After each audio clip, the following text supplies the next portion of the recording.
Kahit paabala sa training si pambansang Kamao Manny Pacquiao para sa laban nila ni Sugar Shane Mosley, nagawa pa niya mag-promote ng sarili niya ng mga produkto. Kabilang dyan ang pabango na siya raw mismo ang gumawa. Mula sa Los Angeles, California, nakatutok si Chino Trinidad.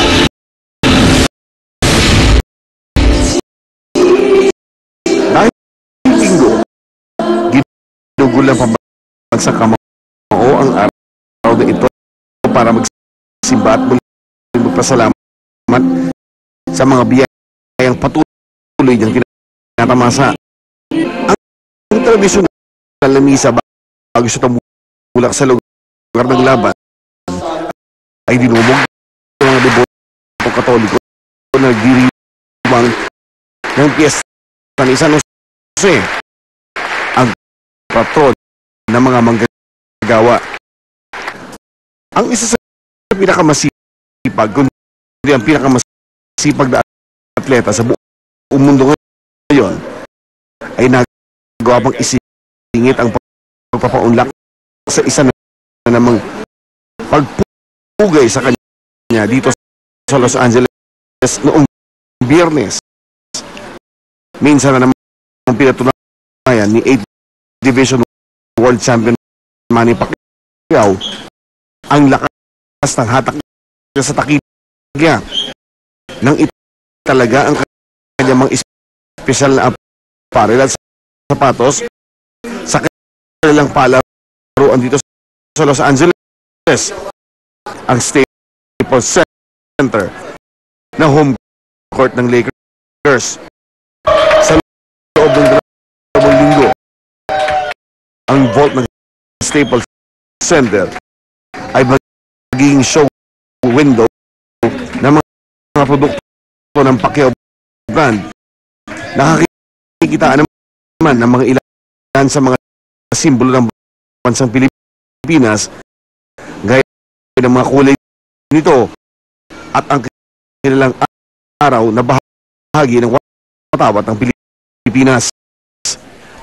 Pagkatapos naman ng isang buwan na walang humpay na paghahanda dito sa Los Angeles, ay ginamit naman ng pambansang Kamao ang kanyang maikling pahinga dito upang ipakilala sa US market ang kanyang dinisenyong pabango.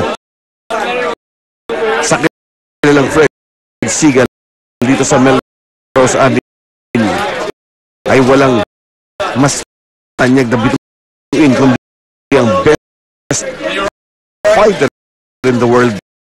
Nakitang tuwa sa kanyang pinakahuling proyekto sa tulong ni Ron Robinson. How did he make it? And he's very much the artist. And I was very surprised. And I wanted to really see. And it's beautiful. It's very soft and it's very fresh. Tinimpla ko to. Galing sa puso ko, sa mind ko, yung gusto ko. Yun. Kaya kung sino man gumamit ng pabango ko is parang kasama ako. Yung Nandun ka? kasama yung puso ko. Mula sa Los Angeles, California, Pacquiao. Chino Trinidad, 24 oras.